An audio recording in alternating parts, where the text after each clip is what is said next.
Boa tarde. Boa noite. Boa noite. O som tá certinho? Tá me ouvindo? Tá bom, ótimo. Maravilha. Como eu sempre gosto de falar, é sempre uma honra e um prazer muito grande estar aqui com vocês, estar aqui no Plenitude, estar aqui em Orlando. Então sempre me sinto muito bem acolhida, sempre muito legal vir aqui dividir os estudos com vocês. Gosto sempre de falar também que as palestras espíritas, elas têm os dois Is, propósitos, que é o instruir, trazer conhecimentos, trazer certas coisas que nós conseguimos entender de um lado mais técnico e a aplicação. E o outro I seria o inspirar. Então, as palestras espíritas, elas estão para nos instruir, as apresentações espíritas, e também para nos inspirar a fazer a mudança, porque não basta somente virmos aqui, lermos os livros, sem a aplicação prática daquele conhecimento. E hoje nós vamos estar falando dos companheiros inseparáveis daquele que foi o apóstolo dos gentios, daquele que foi um grande divulgador da doutrina do Cristo, um assíduo trabalhador do bem. E para trazer o contexto para vocês, vou convidá-los, para quem não leu esse livro ainda, por favor, leia este livro, Paulo e Estevão, dos romances da série do Emmanuel. Ele é um dos livros considerado por muitas pessoas como um dos melhores livros ou romances espíritas. É, juntamente com Há 2000 anos, meu livro favorito. E então, assim, eu diria que tem um peso bastante grande trazer um livro desse, tentar falar um pouquinho desse livro, quando eu sei que muitas pessoas têm um carinho tão grande por essa obra-prima que o Emmanuel nos trouxe. Claro, através do Paulo, que é o principal personagem dessa saga. E nós vamos voltar primeiramente numa parte, não vou apresentar o livro inteiro, obviamente, é um livro longo, mas vamos para uma parte específica, quando Saulo, ou seja, Paulo, quando ainda não era Paulo, oficialmente, quando era ainda Saulo de Tarso, após a sua conversão na estrada de Damasco, após foi perseguir Ananias, saiu, retornou então a Jerusalém, a casa do caminho, passou mais de 1000 dias trabalhando em si mesmo no oásis de Dan. Então, assim, mais ou menos 3 anos após todas as perseguições que ele havia, enquanto Saulo de Tarso havia colocado contra o cristianismo nascente, inclusive o Estevão e outros também apóstolos do Cristo, nós vamos então ver o Saulo voltando transformado para a casa do caminho. Ele já então depois daquele encontro com Jesus na estrada de Damasco, depois de tudo que ocorreu com ele, já convertido em sua nova fé, Saulo retorna à casa do caminho para unir forças, para dizer aos companheiros que lá ficaram, os apóstolos de Jesus que ficaram: estou com vocês, agora nós todos somos irmãos em Cristo e eu quero estar aqui trabalhando com vocês. Porém, quando ele chega lá, que ele bate na porta da casa do caminho, os discípulos da época se assustam, porque eles veem aquele homem que era o mesmo, apesar de estar bem diferente, bem maltratado fisicamente pelo tempo, era ainda aquele algoz de outrora. Era ainda aquele que foi o perseguidor dentro da casa do caminho, que prendeu tantas pessoas, inclusive Estevão, que era um homem muito prominente no cristianismo nascente, e ele estava lá dizendo que estava convertido, dizendo que agora estava junto com eles na fé do Cristo. Eles estranharam. E aí eles então pedem para Saulo ir se hospedar, e eles precisam se reunir para discutir e ver o que fazer, porque aquela pessoa, como eu falei, que outrora foi um grande perseguidor do cristianismo, agora chegava até eles dizendo ser amigo, dizendo ser companheiro. E então Saulo vai se hospedar num local próximo e os apóstolos se reúnem naquele momento. E começa ali quase que um debate. Então temos alguns como, por exemplo, Tiago, Felipe, o Nicolau, estavam completamente céticos daquela mudança que o Saulo estava propondo, que estava dizendo que havia ocorrido em si mesmo. Já Simão Pedro, até mesmo João, já estavam mais a menos e dizendo talvez ele tenha de fato se convertido. Por que nós nos viraríamos contra um irmão necessitado. Tiago, Filipe, esses outros, eles falam então, mas será que não é um lobo com pele de cordeiro? E aí Simão Pedro tem uma resposta muito legal. Ele fala, o que o mestre então nos falaria para fazer com o lobo? Falaria para nós domarmos o lobo, porque também é filho de Deus, também é uma criatura de Deus. E aí eles ficam naquilo, então eles falam assim, olha, Barnabé, que já era um pouquinho mais velho que os outros, que não havia conhecido Saulo, enquanto aquele judeu ferrenho perseguidor dos cristãos, eles falam, Barnabé, vai até então a hospedaria do Saulo, conversa com ele, tenta ver se você consegue notar as suas intenções, se são intenções realmente sinceras nessa mudança que ele está nos falando. Barnabé, então escolhido para visitar o Saulo, vai até lá e encontra um Saulo extremamente doente, extremamente frágil. Saulo fica muito agradecido por aquele encontro, por aquela visita de Barnabé, conversa com Barnabé, abre o seu coração. Barnabé então retorna a eles e fala, olha, eu acho que as intenções deles são de fato sinceras. Não acho que isso seja um ardil para nos perseguir novamente ou para tentar se infiltrar no nosso meio aqui. Eu acho que nós deveríamos aceitá-lo, porque ele voltou sem moradia, doente, com fome, muito frágil, ou seja, muito necessitado. E aí o Barnabé então sugere que eles aceitem o Saulo entre eles ali, na casa do caminho. Eles então aceitam o Saulo, chegam a um acordo, aceitam o Saulo. Saulo vem, se hospeda ali na casa do caminho, inclusive fica até na mesma cama do Estevão, que foi um mártir do cristianismo nascente, que morreu por conta da perseguição do próprio Saulo. Ele fica até na cama do Estevão, começa então a ler os livros, vai se recuperando aos pouquinhos, começa a ver as exortações de Simão Pedro, as exortações de Tiago, e começa a ver que a casa do caminho, naquele momento, estava, apesar de terem sido só alguns anos, estava bastante diferente, estava até um pouco dividida. Alguns, como por exemplo Tiago e outros, estavam muito ferrenhos na questão de pender até mais para o lado do judaísmo, então falavam da circuncisão, do tipo de alimento que se deve ingerir, coisas assim. Enquanto que o Simão Pedro e outros já eram mais aquela fala mais amorosa, mais contundente num ponto positivo do Cristo mesmo, como era o Estevão. Então ele vê aquilo tudo, mas ele percebe também, o Saulo acaba percebendo que muitos dos companheiros ali não haviam aceitado ele de verdade. Ele fala no livro, inclusive, que Tiago nem sequer dirigiu uma palavra a ele. Porque, obviamente, aquele que alguns anos antes veio e perseguiu tantos amados daqueles que lá estavam, agora estava entre eles. E ele estava sentindo, então, aqueles corações gelados para com o seu retorno. Difícil ser diferente para muitos, enquanto que outros estavam sim tentando aceitar Saulo naquele ambiente. Ele então se recupera, estuda um pouco mais e quando já está mais saudável vai passear, tomado por um sentimento de nostalgia, vai passear então a Jerusalém, uma cidade em que ele havia atuado quando ainda estava muito forte no judaísmo, havia atuado de uma forma bastante empenhada.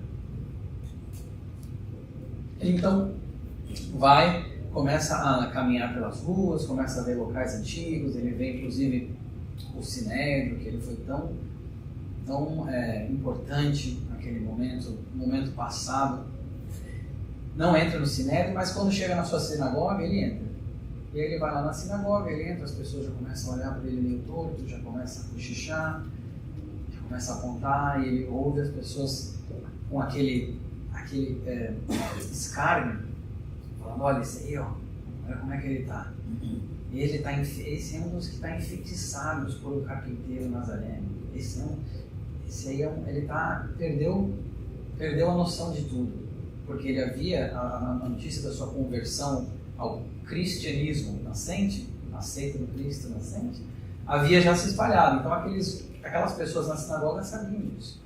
Ele então não gosta muito da reação dos seus antigos companheiros, senta lá, assiste todo o serviço religioso. Só que ele se incomoda e no final ele vai lá e sobe na tribuna e começa a dizer para eles coisas muito contundentes, como era bem o estilo do Saulo daquela época, muito duro, mas muito bom na argumentação, e falando que ele não estava nada louco, que eles que estavam de olhos fechados ainda para a verdade. Começa a tentar praticamente convencer aqueles judeus na sinagoga para trazê-los para o caminho do Cristo. E as pessoas ficaram enfurecidas, chegaram quase a vez de fato. E aí Saulo então sai muito chateado, muito triste daquele ambiente. Ele então senta lá, começa a orar, começa a meditar, e ele vê um vulto de luz que se aproxima dele. E esse vulto de luz fala para ele assim: é preciso que se retire da cidade, pois os teus antigos companheiros de fé ainda não conseguirão aceitar o seu testemunho. E ele então ouve aquilo e na mesma hora se levanta e vai lá para Simão Pedro, lá para a casa do caminho. Ele fala que foi Jesus, ele acha que era Jesus, mas não era Jesus, era Estevão, em espírito, que veio falar com o Saulo. Ele fala para Simão Pedro, e Simão Pedro ele conta tudo o que ocorreu na questão da sinagoga naquele dia. Simão Pedro então fala para ele: olha, há de se considerar o seu novo estado de alma como uma planta que está a germinar, ou seja, algo muito frágil ainda. E Saulo fala para ele: mas nós temos que convencer as pessoas, temos que converter as pessoas, mostrar a verdade de uma forma bem enfática. E Simão Pedro então alude à questão até de Judas, fala: nós tínhamos também cuidado com esse extremismo, porque nós tínhamos também um companheiro que tinha visões muito extremas, muito rígidas de como as coisas deveriam ocorrer. E ele fala, Simão Pedro, já mais velho que Saulo, fala então para ele: olha, eu acho que é importante então que você se retire da cidade, porque nós ficamos sabendo o que ocorreu na sinagoga e eles vão vir aqui, com certeza eles vão te prender e vão até provavelmente levar outros de nossos irmãos e irmãs que estão aqui. Saulo fica muito triste com aquilo. Ele tinha acabado de chegar lá, tinha acabado de tentar se conectar com as pessoas da sua nova fé, mas ele ouve Simão Pedro, sai então na surdina da noite. Mas para onde ele ia? Ele então decide ir de volta para Tarso, Saulo de Tarso. Tarso era a cidade então que seu pai ainda tinha propriedade, ainda habitava. Então ele pensa: não tenho mais os meus antigos companheiros de fé, não tenho mais os meus novos companheiros da fé, eu vou então para o meu pai. Porque a família, principalmente naquela época e naquele contexto cultural e histórico, era algo muito forte. Existia muita questão da família, da honra, do nome, de se ajudar e tudo mais. Então ele fala: olha, ele pensa, né? Então eu vou voltar para Tarso e falar com meu pai para me ajudar, porque Saulo não tinha dinheiro, tinha rejeição de todos os lados. Vai até Tarso, encontra o seu pai, Isaac, seu pai o abraça, muito emocionado, começam a conversar. E o seu pai fala para ele: mas meu filho, que histórias são essas que você está enfeitiçado por esses novos ensinamentos, que me fala que isso tudo não passa de uma ilusão. Pai, não passa de ilusão. Eu vi, tudo que ocorreu comigo foi verdadeiro. Eu abri os meus olhos espirituais agora. E eles começam então, a conversa acaba indo para um caminho mais triste, porque o pai, inclusive, de Isaac, começa a falar mal da Abigail, que havia sido a noiva de Saulo e era irmã de Estevão. Começa a falar mal dela também. Saulo fica muito triste, começa a chorar, e ele ainda fala: poxa, não criei nenhum covarde, por que você está chorando? Saulo então fica muito, muito triste, até então que o seu pai, sabendo então da sua nova fé, vira para ele e fala: você tem que escolher nesse momento, ou eu, ou o desprezível carpinteiro. Vejamos a dificuldade naquele momento. Saulo não tinha nada, não tinha ninguém, praticamente. Foi até a sua família, que é o porto seguro. Chegou lá e encontrou uma pergunta dessas: Ou você renega o carpinteiro desprezível, ou você pode esquecer de contar com a minha ajuda e se dizer uma pessoa que honra nosso nome. Então, naquele momento, a gente só consegue imaginar o coração daquela pessoa.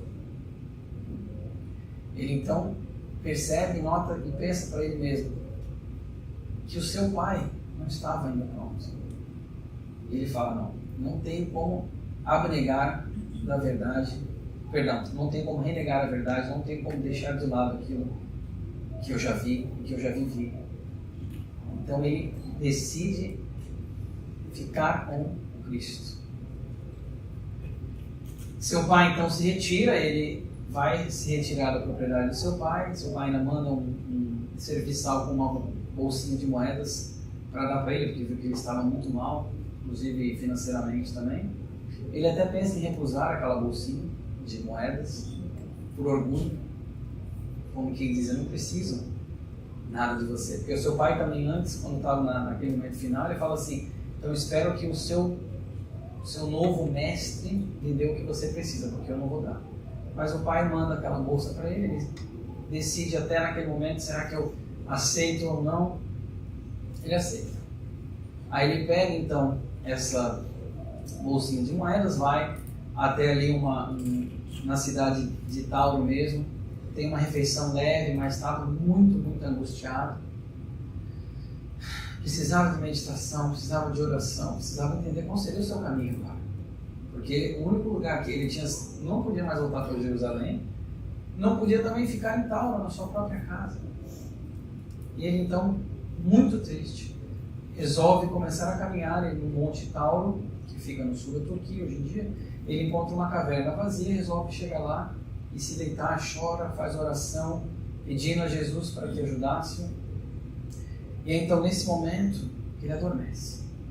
No momento que ele adormece, ele de repente se vê num lugar em que os campos eram floridos, as flores eram quase como de uma névoa colorida, havia um cheiro muito doce no ar. Ele sabia que não estava mais no monte tal, não estava mais naquela caverna gelada, escura, triste. Ele havia se desdobrado, seu espírito. Só que ele estava num lugar muito belo. E então nesse lugar muito belo, ele vê dois vultos lá na frente. E aí ele resolve ir ter com esses dois vultos, e eis que estão Abigail, sua noiva, e Estevão. Quando ele vê isso, ele é tomado de emoção. Ele cai de joelhos e começa a chorar. E aí, Estevão, inclusive, fala para ele com bondade, mas com força, levanta-te, Saulo. Porque ele fica muito emocionado. E Abigail, sua amada, que também havia falecido já naquele momento, fala para ele, o que é isso? Choras? Já estás desalentado quando o trabalho mal começou? E aí então, ele começa a conversar com eles, e sabendo que aquele momento ia durar muito, começa a conversar com eles e começa a dizer, mas eu errei tanto, como que vocês ainda estão aqui, como que vocês ainda me ajudam, tanto que eu errei. E Abigail fala para ele, Saulo, só o mestre passou por esse mundo sem erros, todos nós somos erros, não te detenhas no passado. E aí ele pede desculpa a Estevão, não se preocupe, e ele começa a ter toda uma conversa que já começa a modificar ali mesmo as suas forças. Traz como uma energia nova para o seu espírito. Ele, inclusive fala, mas Abigail, os nossos filhos, nós nunca vamos poder ter. Ela fala, Saulo, nossos filhos serão do Calvário. E aí, ele vê que Estevão já começa a ir embora, vê que Abigail aperta a mão dele. E aí, nesse momento, então, ele começa a ficar um pouco assim desesperado, de certa forma, porque ele tinha tanto para querer conversar com eles, tanto para querer falar com aqueles dois. E aí ele começa, fala no livro que ele esforçou-se para catalogar apressadamente as suas necessidades espirituais, desejoso de ouvi-las relativamente aos problemas que o defrontavam. Imaginemos nós, o que nós perguntaríamos naquelas parcelas de momentos para um espírito de luz daquele? E aí então ele vai elencando algumas perguntas. E esse é o tema principal de hoje. Ele começou a alinhar mentalmente, interessante que Emmanuel coloca isso, mentalmente o número de perguntas. E a primeira que ele faz para Abigail, então, é essa. Que fazer para adquirir a compreensão perfeita dos desígnios do Cristo? Olha só. Que fazer para adquirir, então, a compreensão perfeita dos desígnios do Cristo? E isso que nós temos o início do famoso lema de Abigail, que alguns já devem, com certeza já ouviram nas correntes do Espiritismo, palestras e coisas assim. Porque daí Abigail vai dar para ele essas respostas. E a primeira é essa. Para adquirir a compreensão perfeita dos desígnios do Cristo, ama. É isso. Com isso, adquirirá a compreensão perfeita dos desígnios de Cristo. E é interessante que até mesmo da parte da literatura, se nós vamos ver, está no imperativo. Olha que interessante. São algumas coisas que quando eu li isso me chamou muita atenção. Está no imperativo, ela fala ama, tem inclusive um ponto de exclamação. Ama. Ela não fala, talvez você pode tentar. Não, ama. E como todo espírito evoluído, tanto intelectualmente quanto moralmente, fala muito com pouco. Com uma palavra, ela resumiu o que deve se fazer para adquirir a compreensão perfeita dos desígnios do Cristo. Ama. E aí aqui a minha proposta para hoje é nós trazermos cada um dos itens do lema de Abigail e irmos para os outros fontes do Espiritismo, como se alguém aqui já viu as minhas apresentações, eu gosto de trazer bastante fontes diferentes para nós costurarmos o conhecimento. E onde que nós vemos então sobre o amor? Vemos no Evangelho segundo o Espiritismo. No capítulo 11, Amar ao próximo como a si mesmo, do Evangelho segundo o Espiritismo, nós aprendemos que no começo, na origem, o homem ele só tem instintos. À medida então que ele vai sendo mais avançado, e eles falam corrompido, ou seja, vai avançando, mas ainda é corrompido pela matéria, ele vai ter o que? Sensações. Quantas vezes nós operamos, muitas vezes, né, na questão das sensações, na questão reacionária dos instintos, ainda. Porque ainda somos muito ligados à matéria. E, mais instruído e purificado, eles vão dizer que então o homem tem sentimentos. E o ponto delicado do sentimento é o amor. Então nós temos essa hierarquia, essa transição de instintos para sensações, para sentimentos, e o ponto mais sublime, mais delicado dos sentimentos é ele, o amor. Eu gosto de falar que é o começo e o fim de tudo. Nós começamos através do amor do Pai. E nosso caminho é sempre mais aplicando o amor verdadeiro. Também no Evangelho segundo o Espiritismo, nós vamos aprender que o amor ele é de essência divina. E todos vós, olha que coisa linda, do primeiro ao último, tendes no fundo do coração a centelha desse fogo sagrado. Todos somos filhos do mesmo Criador, que nos criou por amor. E nos criou para o amor também. Porque esse vai ser o ponto, quando nós conseguirmos de fato amar dessa forma, que nós iremos compreender todos os desígnios do Cristo, dos aprendizados do Cristo. A tarefa é longa e difícil. Isso aí já saberíamos. Mas será realizada. Deus o quer, e a lei de amor constitui o primeiro e o mais importante preceito da vossa nova doutrina, o Espiritismo. Porque é ela que um dia matará o egoísmo, seja qual for a forma sobre a qual ele se apresente. O egoísmo, o orgulho e o egoísmo, como nós tanto aprendemos na doutrina espírita, são as duas chagas, os dois algozes da nossa evolução moral, do nosso desenvolvimento moral. O orgulho e o egoísmo. Eles estão falando aqui que vai ser ela que um dia matará então o egoísmo, seja qual for a forma que esse egoísmo então se apresente. Porque o egoísmo apresenta-se de múltiplas formas. várias vestimentas, em várias expressões do egoísmo. Mas fala que então com isso não haverá mais. E nós aprendemos também no Evangelho segundo o Espiritismo que os efeitos da lei de amor são o melhoramento moral da raça humana. É isso. Simples. Melhoramento moral da raça humana. E aí nós vamos então para o Fonte Viva, na mensagem número 159, intitulada Na Presença do Amor. O Emmanuel ele vai nos falar o seguinte: quem ama o próximo sabe, acima de tudo, compreender. Mas se realmente amamos o companheiro de caminho, a paisagem de vida se modifica, de vez que a claridade do amor nos banhará a visão. Ama, pois, e assim como a lama jamais ofende a luz, a ofensa não mais te alcançará.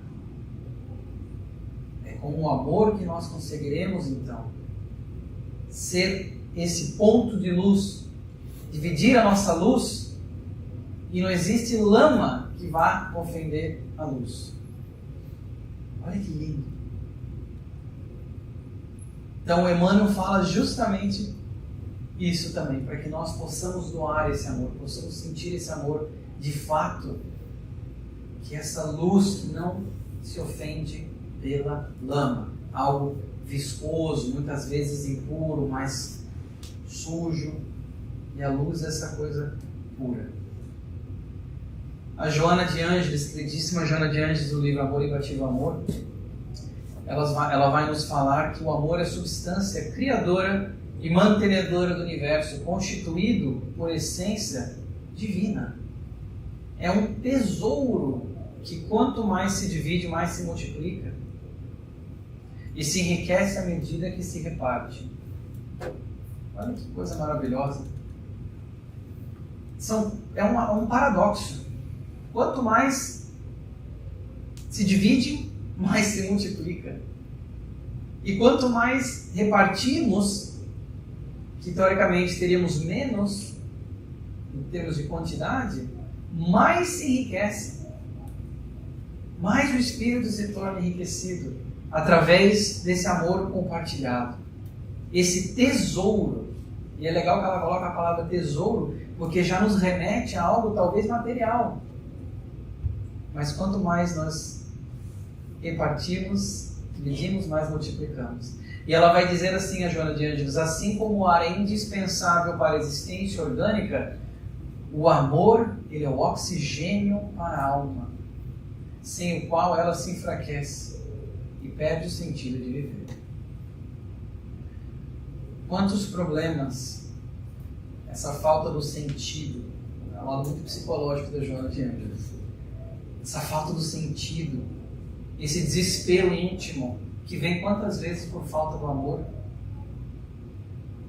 Quando nós vamos olhar, cavar, o que está lá na base, na gênese daquele sentimento, daquele desespero, vemos quantas vezes uma falta de amor. E ela fala que é esse oxigênio para a alma. Tal qual Emmanuel, muito poética, muito boa com as palavras, é oxigênio para a alma, fazendo alusão a algo que nós precisamos, como corpo físico, para a sobrevivência. Ela não fala que o amor é opcional para a melhoria da alma, ela fala que é o oxigênio para a alma. Um dos meus autores favoritos, o Leon Denis, ele vai falar que o amor é essa força inexaurível, não acaba. E não existe abismo que o amor não possa preencher. Logo, a primeira parte do lema de Abigail, a primeira receita é o amor. Ama.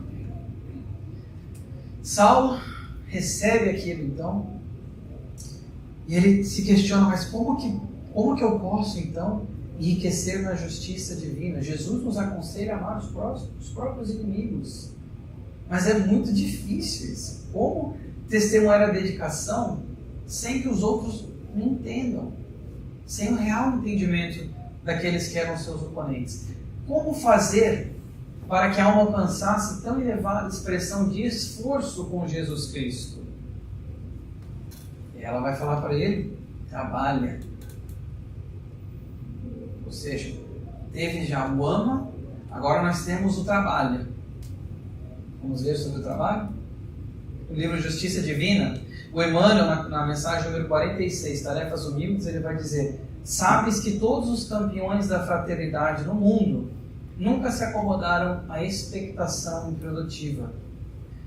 Em razão disso, estimaria seguir-lhes imediatamente o rastro luminoso. Ou seja, ele está dizendo que quando nós somos inspirados por esses trabalhadores, nós queremos seguir então o rastro luminoso desses missionários, de todos esses grandes espíritos que já passaram por aqui e tanto nos legaram. Nós ansiamos por isso, claro. Aí ele fala: entretanto, trazes, falando para nós, pessoal, trazes ainda a alma presa a pequeninas obrigações que não podes menosprezar. Aí ele fala: não te amofines, porém, diante delas. Todas as dificuldades e todos os dissabores do caminho terrestre são provas e medidas da tua capacidade moral para a estrada gloriosa. Ele vai dizer nessa mesma mensagem que ninguém consegue ser bom para todos. Olha que interessante. Mas não existe pessoa alguma que não possa iniciar desde já na virtude sendo bom para alguém. Então o Emmanuel nos convida a olharmos para aquelas tarefas pequenas, ou que parecem pequenas, e para que nós não deixemos elas de lado, até porque de pouquinho em pouquinho chegamos no muito. E ele vai falar então justamente para que nós não desprezemos isso, porque todos esses grandes espíritos que deixaram um rastro luminoso souberam aproveitar invariavelmente as menores oportunidades de servir, as menores oportunidades de serem gratos, como o Sr. Geraldo estava falando aqui da gratidão no início, as menores oportunidades para amar, para perdoar.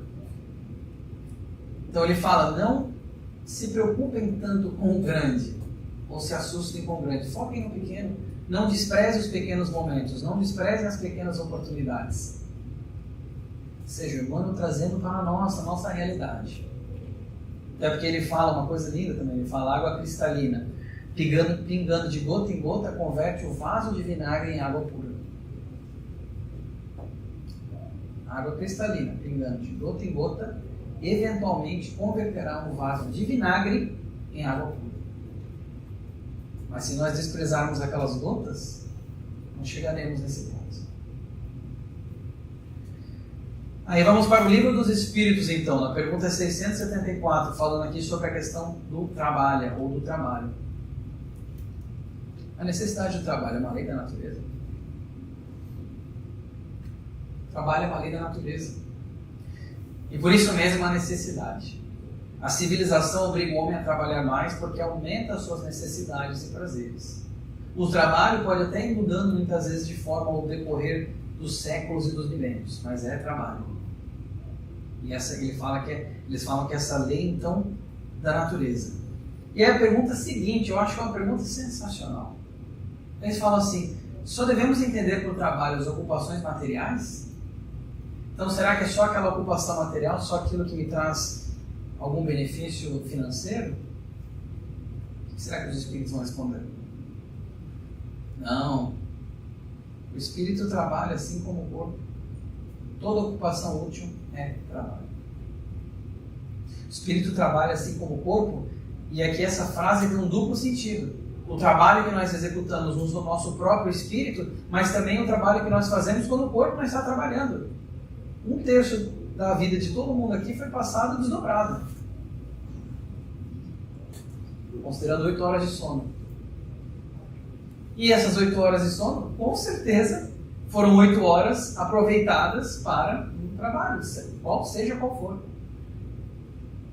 Então nós paramos para pensar como não ganhamos dinheiro quando estamos dormindo e trabalhando como espírito, dinheiro aqui da terra. Mas nós estamos sim trabalhando. Toda ocupação útil é trabalho. Eu acho isso lindo, porque nós vemos também como a caridade, como todos esses espíritos que trabalharam e trabalham ainda, muitas vezes não recebem nada, aliás, a maioria das vezes não recebem nada para isso. Voltando para a questão do Saulo, dos apóstolos lá da Casa do Caminho, o que eles recebiam? Chico Xavier, um Divaldo. Certo? Então toda ocupação útil é trabalho. Nós estamos às vezes aqui orando para alguém, é um trabalho. Pessoas que vão lá da paz, é um trabalho. Quem limpa aqui o chão da casa, aqui, organiza as cadeiras, é um trabalho. É uma ocupação útil, algo que agrega. E aí no Evangelho segundo o Espiritismo eles vão dizer, se Deus houvesse dispensado o homem do trabalho do corpo, seus membros se teriam atrofiado. Se eu tivesse dispensado do trabalho da inteligência, seu espírito teria permanecido na infância. Não é uma opção. Nós não estamos numa colônia de férias. Nós não estamos num planeta divino, na categoria dos planetas que nós temos conhecimento. Não. Estamos aqui sim para trabalhar para os outros e para nós também. No burilamento íntimo e no trabalho da caridade para os outros. Do ponto de vista terreno, a máxima, olha o que eles vão dizer, buscar e achareis é semelhante a esta outra, ajuda-te que o céu te ajudará. Buscar e achareis, ajuda-te que o céu te ajudará. Tem tudo a ver com essa questão da Abigail falando do trabalho. É o princípio da lei de trabalho e, por conseguinte, da lei do progresso. Pois o progresso é filho do trabalho, visto que o trabalho põe em ação as forças da inteligência. Como progrediremos sem trabalho? E aqui, claro, estamos falando do trabalho de uma forma ampla. Como que nós progrediremos sem o trabalho? E eles vão falar justamente isso, porque nós sabemos que a lei do progresso é algo imparável. É uma lei. Nós podemos retardar o progresso com os nossos erros. Progresso individual, falando aqui agora. Mas sempre vai ocorrendo. Nem quando é preciso, às vezes, que o Emmanuel fala muito a palavra aguilhão, a Joana também. Quando vem um aguilhão, que é esse objeto pontiagudo que usam para o gado ir para frente, quando ele empaca, nem que as dores, as dificuldades sirvam como um aguilhão para que nós sermos impelidos ao trabalho. A reforma íntima, olhar para dentro e ver o que nós podemos fazer. O Emmanuel, inclusive, ele é bem categórico quando ele fala que o problema, muitas vezes, não é de gênero da tarefa, mas o de compreensão da oportunidade recebida. Às vezes ele fala, o problema não é as pessoas falarem, não tenho tarefa. Essa tarefa não gosto. Ele fala, é a compreensão da oportunidade que foi recebida. Inclusive de uma forma também mais ampla, quando nós pensamos na questão da reencarnação, os que estão, os encarnados que me ouvem nesse momento. Quando nós reencarnamos, fazemos todo o planejamento de trabalho lá, para vir aqui realizar.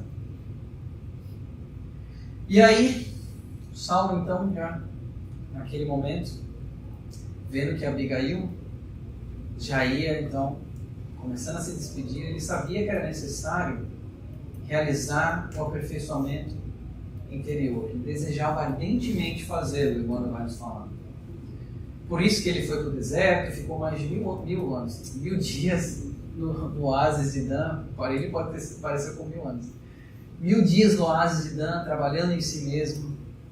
Mas quando ele voltou ao ambiente do esforço coletivo, com a cooperação de antigos companheiros, as sadias esperanças, que o Emmanuel vai falar, se transformaram em dolorosas perplexidades, ou seja, em dores, desapontamentos pela recepção que ele teve na volta. Aí ele vai dizer, que providências então adotar contra o desânimo destruidor? Essa pergunta para Abigail. Porque ele estava desanimadíssimo, é compreensível.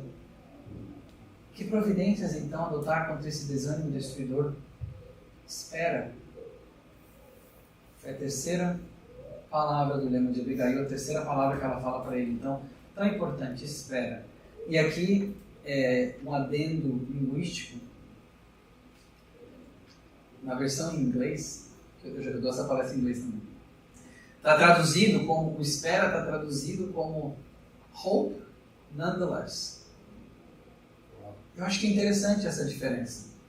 Porque já traz a questão da palavra do hope, mas ele fala, na tradução fala nonetheless, ou seja, indiferente do que seja, do que aconteça, né?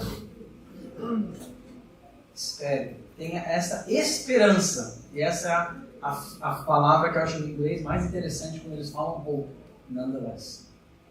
E ela fala para ele, então, espera. Vamos então ver o que o espera significa e como que nós achamos isso em outros pontos da doutrina. No livro O Consolador, psicografado por Chico Xavier do Emmanuel, é perguntado o que é a paciência e como adquiri-la. Porque quando nós pensamos em esperar, certamente que nós pensamos na questão da paciência também.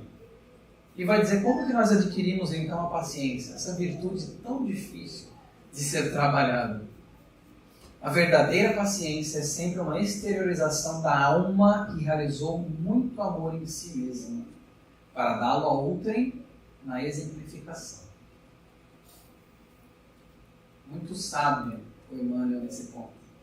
E nos falar da paciência, porque ela diz que tem tudo a ver com o espera que a Abigail falou para o Saulo. E aí, em outra pergunta, nós temos então, a esperança e a fé devem ser interpretadas como uma só virtude? A esperança é filha dileta da fé. Ambas estão uma para a outra, como a luz reflexa dos planetas está para a luz central e positiva do Sol. A esperança é como o luar que se constitui nos bálsamos da crença. Fé é a divina claridade da certeza. Olha que interessante. A esperança é a filha direta da fé. Só isso aqui já valeria como uma resposta. Ele fala que a fé é a divina claridade da certeza. Fé e ter certeza. Acreditar, ou seja, a fé no seu cume, ou acreditar no seu cume, no seu ápice, é uma certeza. Vejamos que belo isso. Nós podemos também pensar como esperar esse quesito, como essa junção da esperança, da paciência, da fé, de todos esses componentes que são tão importantes no trabalho. E aí no Evangelho segundo o Espiritismo, nós temos essa passagem que fala que a fé sincera e verdadeira é sempre calma. Faculta a paciência que sabe esperar, porque tendo seu ponto de apoio na inteligência e na compreensão das coisas, tem a certeza de alcançar a meta visada. Jesus não demonstrou tanta fé para os discípulos, mesmo quando foi negado 3 vezes por um, foi traído por algumas maneiras por outra, teve que mostrar as suas chagas para um terceiro acreditar que era ele mesmo. Mas ele sabia que aquelas nossas dificuldades, daqueles espíritos naquele momento. Ele tinha essa fé sincera e verdadeira. E Saulo, ali a imagem então de Saulo na estrada de Damasco, quando Jesus aparece para ele, ele fica até temporariamente cego. Quantas vezes nós vemos a nossa fé vacilar? Ou que nós dizemos ser fé, que até na concepção de Emmanuel não seria de fato fé, seria uma crença fraca. Quantas vezes a nossa fé não vacila diante das dificuldades que traz esse desânimo destruidor que o Saulo experimentou? E aí nós somos questionados de fato. E ele fala que a fé vacilante, ela sente a sua própria fraqueza. Ou quando Jesus fala ao apóstolo, sou eu mesmo, pode vir, se é você, fala que eu vou até você caminhando pelas águas. Ele fala, essa passagem é sensacional. Fala, sou eu, pode vir. Então Pedro começa a caminhar, aí interessante que na Bíblia fala aqui, vento, perfeito. Ele estava ali, quando veio o vento, começa a afundar, me ajuda, mestre. Foi justamente essa fé que vacilou até naquele momento. E nós também passamos por isso nas dificuldades, quando vem esses vendavais, quando vem esse vento. E aí nós temos então que internalizar essa questão de que cada coisa deve vir ao seu tempo. Isso é muito parte do esperar também. Cada coisa deve vir a seu tempo. Ele vai dizer no Caminho, Verdade e Vida, o livro, o Emmanuel vai nos falar que a semente fora de estação, lançada da terra fora da estação, não germina para aquela estação específica. Cada coisa vem no seu tempo. Isso tem muito a ver com a questão do esperar, com a questão da fé, com a questão da paciência. E no Pão Nosso, no Espera ainda, nós vamos ter essa mensagem aqui que fala que o caráter, o amor, a fé, a paciência, a esperança representam conquistas para a vida eterna, realizadas pela criatura com o auxílio santo do Mestre. Mas todos os discípulos devem contar com as experiências necessárias que, no instante oportuno, provarão as qualidades espirituais. No momento oportuno, irão testar de fato essas qualidades espirituais. E quando nós já tivermos adquirido essas qualidades, a nossa fé não será mais vacilante. Pode vir um furacão. Nós teremos fé. E nós conseguiremos prosseguir no nosso caminho. O Emmanuel também, em uma outra mensagem, fala que o homem muitas vezes foca nas nuvens, tem a mente absorvida nas contemplações inúteis. E aí nós ficamos nessa contemplação, ficamos impacientes, porque não sabemos esperar, ainda mais, diria, no mundo de hoje, que tudo tem que ser para ontem, demorou 5 segundos para a página abrir na internet. Nossa, essa internet já está ruim. Nossa, meu telefone já está muito lento. Tudo tem que ser para ontem. Compra uma coisa na Amazon, demora 3 dias, era para ser 2 já. A gente já se irrita. Trazendo aqui mais para um dia a dia. Nós temos muito que trabalhar a paciência, temos muito caminho à frente, mas faz parte, inclusive quando vem esses ventos que ele fala aqui, esse instante oportuno, que virão essas provas, ou que nós teremos que passar por expiações, para retomar o equilíbrio outrora perdido, por conta de erros da nossa própria autoria. Porque a alma, ela é senhora dos seus atos, como diz o Gandhi. Nós temos o livre-arbítrio como instrumento e às vezes utilizamos de forma errada. E adquirimos débitos. Faz parte, pessoal. Faz parte da nossa jornada. Faz parte do nosso caminhar. Mas nós temos que compreender justamente na questão do espera também, como as dores muitas vezes são essas provas. São essas dificuldades que se apresentam. O Emmanuel muito sabiamente nos fala, dá para ver que eu gosto do Emmanuel, muito sabiamente ele nos fala que a dor é um constante convite da vida a fim de que aceitemos uma entrevista com Deus. A dor é um constante convite da vida a fim de que aceitemos uma entrevista com Deus. Quando vem a dor é que a nossa fé, é que o nosso espera é testado. E aí? Você realmente tem fé? Você realmente está trabalhando? Você realmente acredita? Mas aí Saulo, naquele momento final, então já via que Abigail estava apertando sua mão, já ia de fato agora ir embora. Ele ainda tinha tanta coisa para falar, tinha tantas perguntas para fazer para Abigail.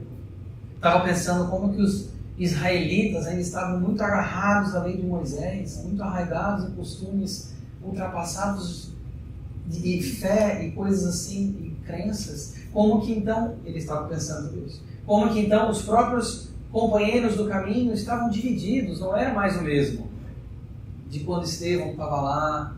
Ele notou essa diferença. Ele começa então a elencar tudo isso. Onde que está a liberdade do Cristo? Aí ele pensa assim, mas e os homens? Emmanuel nos fala que o Saulo entendeu que era importante amar, trabalhar e esperar, mas como agir no âmbito de forças tão heterogêneas, tão contrárias? Em toda parte medrava a confusão dos espíritos. Tudo era difícil. As criaturas, ele fala, pareciam igualmente desinteressadas da verdade e da luz. E aí ele faz a pergunta final para Abigail. Como conciliar as grandiosas lições do Evangelho com a indiferença dos homens? E essa indiferença foi até quase que um eufemismo, porque ele encontrou rejeição direta durante a sua caminhada, até aquele ponto e depois muito mais. Então não era só indiferença, era até um ódio para com ele e para com aquilo que ele acreditava e pregava. Mas o que fazer então? Como que eu vou conciliar todas as lições do Evangelho, o amar, o trabalhar e o perdoar, com a indiferença dos homens? Ela então aperta a sua mão, num gesto de despedida, e fala para ele, perdoa. Aqui está a última lição, a 4ª lição do lema de Abigail. E no livro Ceifa de Luz, nós temos que flagelado e esquecido, isso na mensagem número 5, a lição da espada. Flagelado e esquecido entre o escárnio e a calúnia, o perdão espontâneo flui-lhe incessantemente da alma para somente retribuir bênção por maldição, luz por treva, bem por mal, falando obviamente do nosso querido Mestre, que naquele momento derradeiro, naquele momento terrível da sua passagem aqui, o que flui do lábio de Jesus? Pai, perdoa-lhes, pois não sabem o que fazem. E é interessante que a Amélia Rodrigues, que escreveu pelas mãos do Divaldo, numa passagem falando justamente sobre isso, num dos seus livros, ela conta que esse perdoa-lhes, porque eles não sabem o que fazem, naquele momento Jesus não estava falando só dos encarnados que estavam ali. Porque tinham muitos desencarnados ali também, naquela situação de ódio, se comprazendo naquele crime hediondo que foi cometido. Mas Jesus falou o quê? De fato, sinceramente, perdoa-lhes, Pai, porque não sabem o que fazem. Né? Nós temos, inclusive, na passagem de Mateus 18, quantas vezes devo perdoar até 7? 70 vezes 7, ele fala para Pedro. Vejamos como é uma lição tão importante. O Emmanuel vai dizer que de certo que o mal contará com os empreiteiros e que a lei do Senhor julgará no momento oportuno. Não nós, a lei do Senhor julgará em um momento oportuno. Entretanto, em nossa feição de criaturas igualmente imperfeitas, suscetíveis de acolher-lhe a influência, vale perdoar sem condição e sem preço, para que o poder de semelhantes intérpretes da sombra se reduza até a integral extinção. Ou seja, quanto menos nós dermos vazão a pensamentos baixos de ódio, de mágoa, de ressentimento, de inveja e todos esses outros, menos estaremos dando vazão, abertura para aqueles espíritos que ainda estão naquela faixa vibratória. Ele vai dizer que na mensagem, essa é da mensagem número 2, mas na mensagem 21, aliás, o livro Ceifa de Luz tem muita mensagem sobre perdão. Na mensagem número 21, o melhor para nós, Emmanuel nos fala que o perdão, muito mais do que uma bênção para os nossos supostos ofensores, é e sempre será o melhor para nós. Muito mais do que uma bênção para os outros, ele fala nossos supostos ofensores, é e sempre será o melhor para nós. Faz parte, então, da nossa caminhada aprender sobre isso. Aí aqui eu trouxe aquela mesma mensagem do início, quando falamos do lama, botei ali em cinza, como falamos que a lama jamais ofende a luz, porque ele segue um padrão nessa mensagem. Ele vai dizer: aprenderás a ouvir sem revolta, ainda mesmo que o crime te procure os ouvidos, e cultivarás a ajuda ao adversário, mesmo quando te vejas dilacerado, porque o perdão com esquecimento absoluto dos golpes recebidos surgirá espontâneo em teu espírito. Ainda estamos um pouco longe, posso falar por mim pelo menos, de sair com essa espontaneidade toda do espírito. Mas ele fala que isso vai acontecer assim como a tolerância aparece natural na fonte que acolhe no próprio seio as pedras que lhe atiram. E quando eu li essa mensagem, estudando essa mensagem, me saltou aos olhos, eu sublinhei para vocês como que Emmanuel se usa de opostos para nos falar justamente essa lição.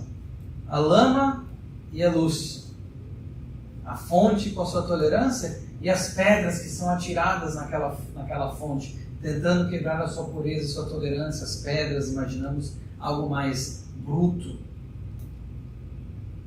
Então ele fala dessa elevação que nós conseguiremos com o ama, com o perdoa, utilizando-se de opostos.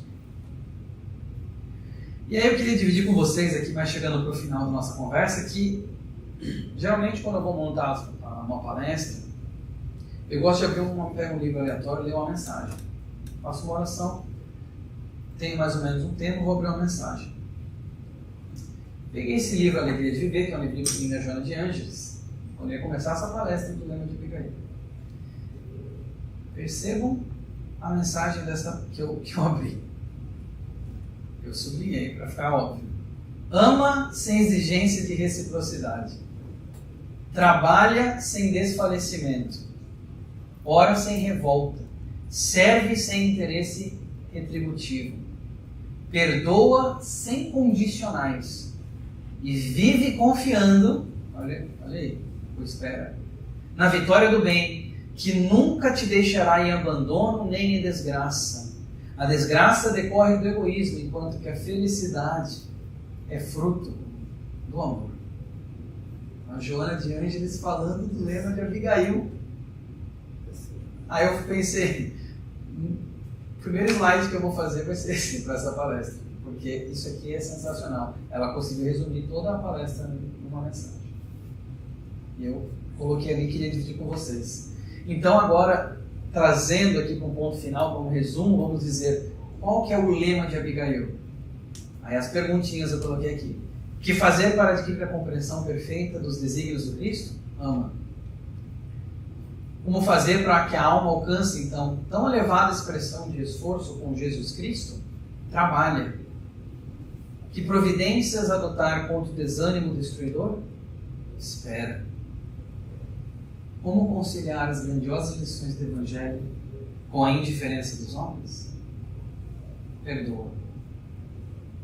Eis, meus amigos e minhas amigas, o lema de Abigail. Eis a lição que nós conseguimos tirar de tantas lições naquele livro, Paulo e Estevão, nessa pérola que nós temos na doutrina espírita, na literatura espírita, que é esse manancial de conhecimento.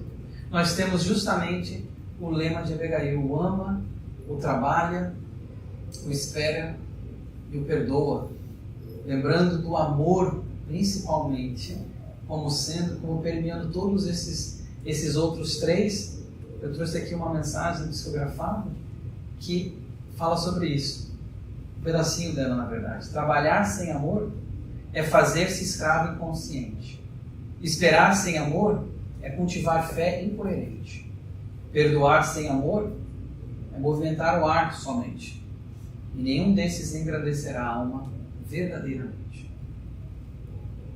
Então, para nós compreendermos de fato essa lição, compreendermos de fato a importância do amor em tudo que nós fizermos. E nós falamos do lema de Abigail. Alguém pode aqui estar se perguntando, mas por que o nome da palestra é Os Companheiros Inseparáveis de Saulo? Será que era Abigail e Estevão? Também eram, mas não. A ideia de colocar esse título específico foi nessa passagem que após Abigail sair de Saulo renovado, experimentando uma paz até então desconhecida, acreditou que renascia naquele momento. Esse é trecho do livro, pessoal. Para uma existência muito diversa. Guardaria o lema de Abigail para sempre.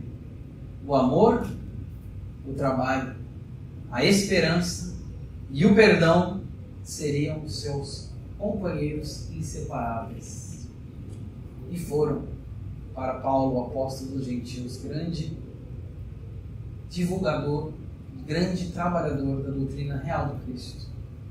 Se tornaram seus companheiros inseparáveis, que naquele momento recebeu a ajuda divina e soube internalizar para posteriormente externalizar esses conhecimentos legados por aquela que foi a sua noiva amada em vida.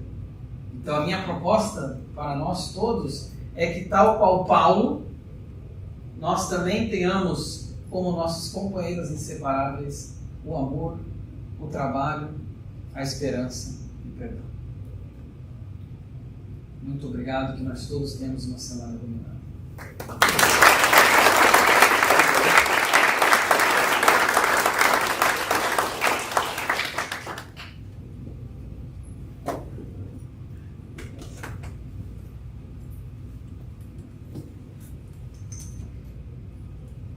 Foi bom, hein?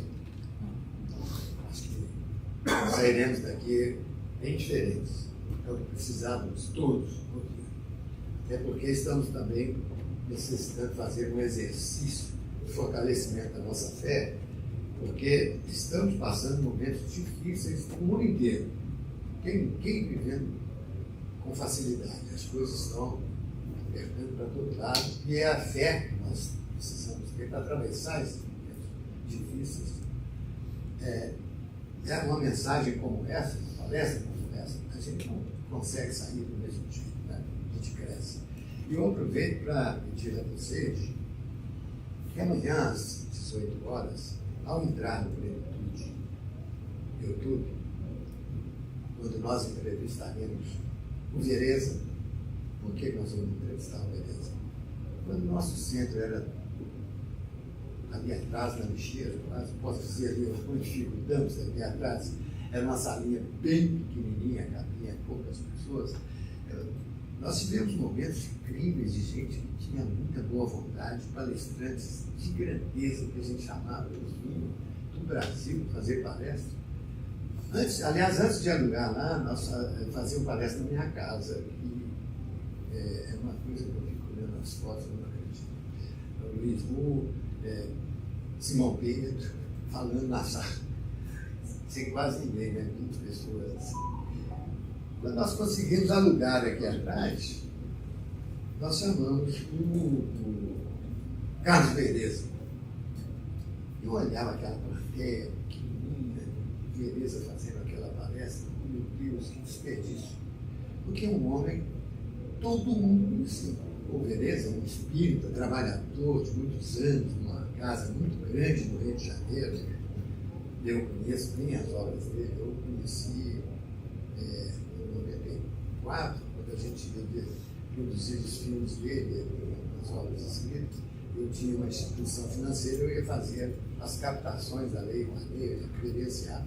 Depois não deu certo, eu passei por um problema difícil, tá? E não pude ajudar. Mas ele teve a coragem de fazer palestra no centro. É difícil para um palestrante, porque não tem coisa melhor para um palestrante é falar para a plateia grande. Porque a energia que ele recebe fortalece, ele faz ser cada vez a melhor palestra. É impressionante. Isso a gente tem esses esclarecimentos próprios, grandes palestrantes. Eu, como sou um grande palestrante, eu me satisfaço com qualquer meia dúzia, eu fico feliz da vida. Olha, o Beleza veio e fez uma palestra aqui para nós. Demorou esse tempo todo para cair a ficha. Ó, os jovens aí, cair a ficha é um negócio. Depois eu explico esse negócio de cair a ficha. Mas para cair em si. Porque ao termos agora um departamento de marketing, pessoal, cada um fazendo na sua área o que pode para ajudar a plenitude, nesse momento que a gente comprou o terreno, vai construir, vai fazer campanha, nós começamos a fazer uma pesquisa pregressa. E, surprise, a palestra do Beleza, naquela noite, deu mais de 150 mil visualizações na mesma hora. Nós já trouxemos grandes palestrantes. Acho que nós trouxemos todos os grandes palestrantes do nosso tempo. Nunca tivemos um volume de visualização desse porte. Então bateu agora, demorou, porque assim, a gente custa cair em si. Não, eu tenho que agradecer, não é mesmo? Pelo amor de Deus, isso deu uma exposição à plenitude tal. Tinha gente para visitar o Mickey, que é mais famoso, um pouco mais famoso, e queria conhecer o Plenitude também. Às vezes vinha gente do Brasil, eu estou falando pessoal que vinha de outras cidades. Tá? Aqui não fica aberto, tá? Então o cara batia a foto na porta. Não é? Ou entrava aqui, eu posso ficar aqui no pódio, bater uma foto como se eu tivesse feito a palestra? Pode, cara, pode tudo. Né? Gente que a gente nem conhecia, uma coisa maravilhosa. Por que esse reflexo tão grande? Porque 150 mil pessoas tomou conhecimento que existia o Plenitude, e mais de 5 mil se apertou o sininho e já passou a acompanhar o Plenitude. Eu tenho que agradecer. Então nós vamos fazer essa entrevista amanhã numa atitude da força da gratidão, que é um momento muito importante para ele que está passando um momento difícil, que todos nós passamos. Caiu na hora exata este convite. Foi até difícil contactar. Então eu peço a vocês, entrem, divulguem, ponham o máximo de pessoas para acompanhar, que isso vai fazer parte de uma terapia, né, eu acho, para todos nós. Eu vou ficar muito feliz se ele se sentir bem à vontade. É um bate-papo informal de irmão para irmão. Agora eu vou pedir, nesse momento que nós vamos fazer as vibrações, coloquem suas orações, as vibrações, todos os seus familiares distantes que estão com problemas, com aflições, porque a espiritualidade, quando trabalha, ela pode visitar. Acreditem. Nós temos um trabalho aqui na quarta-feira de vibrações que é um espetáculo. E os resultados, a gente tem um feedback no dia seguinte assustador. Nós tivemos uma pessoa que teve um derrame na quarta de manhã, mas daqueles de o médico chamar a família e falou, ó, daqui pode levar para uma, como é que chama? Essa terapia, no hospice, porque não temos nada mais. A situação dele foi grave. Nós fizemos aqui uma vibração, a gente acha que não está trabalhando, não leva a fé. Essa fé nós precisamos ter, que ele acabou de dizer. Que com essa oração, a família ligou no dia seguinte, dizendo o seguinte, ele acordou, andou, tomou café e foi mandado embora para casa. Mudou todo o quadro. Nós temos aqui a Sibeli, com esse sorriso na cara aqui, passou por momentos absurdos, cirurgias da mãe, né? A mãe que veio visitar toda feliz, baixo hospital, peito aberto, cirurgia, a gente fazendo a vibração aqui, orando, a gente quase entra na sala, a gente chora junto. Esse é o trabalho. Então, gente, toda ocupação útil é trabalho.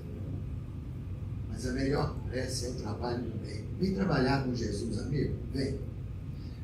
Sibeli, volta. Sibeli.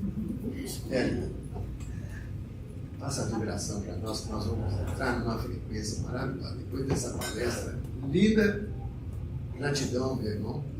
Volte sempre. E vamos orar juntos. Você esqueceu de falar da amanhã de manhã. Tem o evento das mulheres, cara. Antes de apagar a luz aí. Mas os homens não precisam ficar com medo, não é fofoca. Eles vão se encontrar para fazer estudo bom, para bate-papo alegre, porque o pessoal fica com medo, as mulheres todas se reunindo. O que elas vão falar de nós? A gente tem medo das costas, mas não, relaxa. Vai ser bom para todas elas. Eles estão se emanando, fortalecendo os laços para poder trabalhar para o Cristo. Estão reunidas, estão todas se reunindo em nome do Senhor. Paz a Cristo. Amanhã das 9 às 10. Não, senhora. Amanhã das 9 às 10. 9 ao meio-dia. Desculpa, das 9 ao meio-dia traz seu prato de comida cheio e a gente. É bom avisar que tem que trazer um prato cheio. Eu vi outro dia, falaram que era só trazer um prato, eu vim com o meu prato vazio. Então, é de 9 às 10, tá bom? 9 às 10. Agora é que vai corrigir. 9 ao meio-dia. Paz do Cristo. Bom encontro amanhã, meninas.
agradecer, Jesus, pela noite que tivemos, tão inspiradora, que tocou o nosso coração. Queremos agradecer, Senhor, por esta casa que nos abriga, que nos dá a oportunidade do convívio fraternal, nos irmanando, entrelaçando os nossos corações e entendendo que somos melhores quando estamos juntos, quando caminhamos de mãos dadas, ombro a ombro, lado a lado, dividindo as nossas dores. Agradecemos, Mestre Jesus, aos teus trabalhadores do plano maior, que aqui se encontram e nos abraçam e sussurram palavras de encorajamento nos nossos ouvidos e nos incentivam a seguir. Queremos agradecer, Senhor, pela bênção do teu Evangelho, o alimento da nossa alma.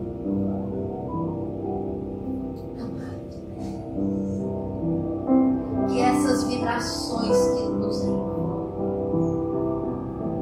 possam ser levadas aos nossos lares, envolvendo também os nossos familiares, os nossos queridos que não puderam estar junto de nós, aqueles que estão distantes fisicamente, mas que guardamos carinhosamente dentro dos nossos corações, aqueles que já retornaram ao mundo espiritual, mas que deixaram grandes marcas dentro de nós.